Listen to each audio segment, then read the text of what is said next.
Ma mère et puis mon père.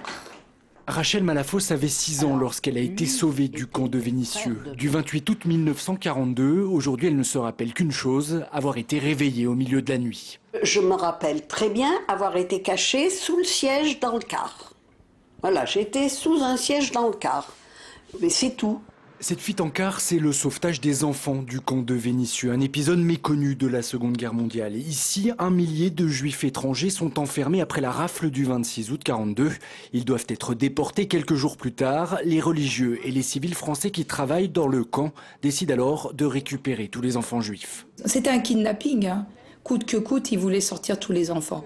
108 enfants vont sortir du camp à l'intérieur des cars.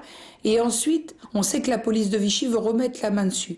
Donc pendant 3 ans, il va falloir que tous les membres du sauvetage retrouvent des familles d'accueil pour les protéger jusqu'à la libération. C'est donc en Ardèche que Rachel va grandir. Sa tante, enfermée avec elle au camp de Vénissieux, sera déportée et la jeune fille vivra alors sous une fausse identité jusqu'à la libération.